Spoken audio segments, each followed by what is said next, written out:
Hello, welcome back to my channel. My name is Olani Olawumi. Today, in this channel, we talk to teachers, we tell teachers what to do and what they're not supposed to do, how they're supposed to do their work, and how their work can become more easier. Okay, so hi there, teachers, my wonderful teachers at home. Today, we are going to be talking about the statutory duties of teachers. We're going to look at the 10. Okay, just 10 statutory duties of teachers.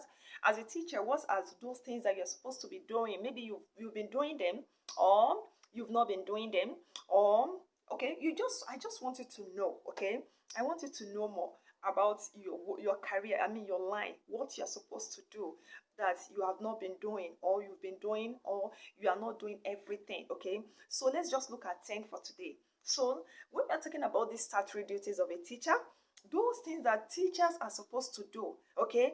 And number one of these is the what? Preparation of diary. As a class teacher, you have to prepare your diary. That is preparation of diary for their respective lesson notes.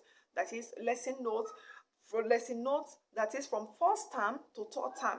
In that diary, there is a space there at the back. If you open your diary as a teacher, I am a teacher, I'm a classroom teacher, by so that's why I'm telling you this. In your diary, we have space for the preparation for these children. That is for the lesson notes. You have to prepare it in that diary. That, okay, first time, this is what we are going to teach them. That is those textbooks you are supposed to be using as a teacher. You have to, from first time, when it is first time now, September first time, you have to what? Prepare this. You have to prepare these textbooks into 3 times. That is first time, second time, and third time. So that's first one. You prepare it in your diary that, okay, this is what I'm going to tell my students for this first time. You also prepare the second term lesson, and you also prepare the third term lesson. So you know that you are making your work more easier as a classroom teacher. So those topics are what you are going to be preparing your lesson notes. You are going to be preparing your lesson notes accordingly from term to term, okay? And number 2 is what? Preparation of lesson notes for their respective lesson weekly. When I'm talking about weekly, you know, in the school we have week 1, 2, 3, 4, 5, 6, 7, 8, 9, 10. At times we teach up to 11 weeks, because in a term at times we have 13 weeks. At times we have 12 weeks. At times it might fall into 14 weeks. So at times it might be those 10 weeks that you're going to teach these children. So from first week, you have to prepare what you are going to do. You need to have your lesson notes and prepare what you are going to be taking these children weekly, okay? This week, this is what I'm going to take the student. The second week 2, this is what I'm going to take the student. Week 3, these are what I'm going to take the students. You have to prepare yourself, okay?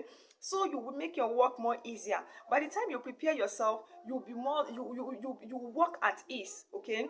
And another thing is what? Effective classroom teaching. Okay, that is effective classroom teaching using teaching methods. Okay, now you don't, as a teacher, you don't base on the textbooks alone. Okay, you have to bring some words. You have to bring some teaching that is teaching. You have to use some teaching methods in your classroom. Is the reason why you are doing this as a teacher is just for your students to understand clearly and to understand better. Okay, by using the words of mouth alone cannot allow these children to learn faster. Okay, at times as a teacher, when you come in with teaching methods, okay, teaching methods, you know these different kinds of teaching methods, and you apply it to these students, it makes them understand better, and it makes them want to give you more. They will give you more ease. Okay, you will have ease when you are teaching them. You won't have problem with them. And another thing is what? Effective class management and class organization. As an effective teacher, you have to what? You have to organize your class, okay? You have to organize your class. Your class must be quite organized, okay? Your class must be quite organized. You have to allow noises. You won't be able to concentrate. You won't be able to give out your best, but you have to organize them. Tell these students, tell them that whenever I'm in your class, or whenever you don't make noise. Okay, you don't make noise. So these children, by the time you are telling them, they will know what you want and what you don't want, and they will respect you for that. Another thing is what? This is number 5 now, that participation in curricular, that is Co-curricular activities. What are these co-curricular activities? Like school marketing. As a classroom teacher, your work does not stop in the class. I hope you know that. It doesn't stop in the class alone. As a classroom teacher, you have to follow the school's rules and regulations. Whenever they are going for school marketing, what is this school marketing? Maybe they have handbills and they want you to distribute handbills, just for your schools to grow better. And you yourself, when the school grow better, peradventure your salary may increase. Okay, so you have to work with the school owner. You have to work with them. You go out, you share this school market, this school handbills. Let people know.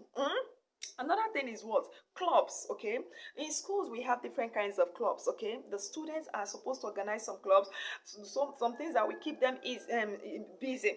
And another thing is what? That is excursion. Most schools go for excursion. So as a classroom teacher, your work does not stop in the classroom alone. You have to participate in this excursion. You take your students there. You work with the school owners so that things can be more beautiful and more perfect. Okay. And another thing we want to talk about is what? Attendance and participation in staff meeting. Okay, and using useful, that is you making useful input. Now, you have to attend any meeting the school organized. As a teacher, any meeting the school organized, you are supposed to what? To be there. You are supposed to participate in all this. That's why you are in the school. Okay, and that's why you are among this organization. You have to participate with the school owner. You have to work hand in hand with the school owner. Okay, meanwhile, you don't know where you also will be tomorrow. Okay, you have to work hand in hand with this or school owner. As a classroom teacher, your work does not stop in class alone.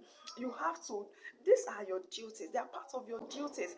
Any meeting that is being called by the school, by the head of the school, you have to participate in it.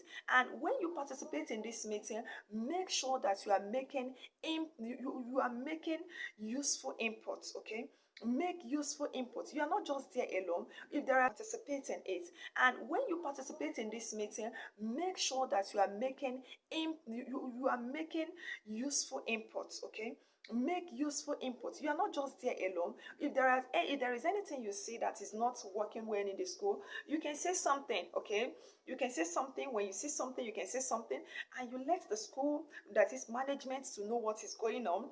If it is about a particular student in your classroom that is not doing very well, you let them know in that particular meeting. You let them know, okay, so is not doing well. What can I do? You get ideas. Okay, you work together. That's the work of a classroom teacher. Another thing is what?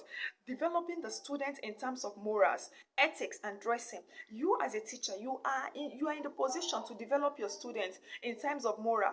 Most students do not know how to talk. What I mean is they don't have respect. They don't have respect. You as a teacher, you teach them. You tell them this is how to behave, this is how to talk. You don't talk to an elderly person anyhow. You don't misbehave to an elderly person. By the time you're teaching these children morals, you give them good ethics. Let them know how to dress. Okay, that's why as a teacher, you must be what? Well dressed. Okay, when you are well dressed, your students, by the time they look at you, they themselves will know that, okay, this is what I'm supposed to do. This is how I'm supposed to dress. Okay, because we are role model. Okay, and the way they see us, that's how they what they are. And next, your exam and test question preparation must be on time. As a teacher, we have tests in this weekly assessment. We have a week. We have weeks for the first test. In some schools they have 3 tests.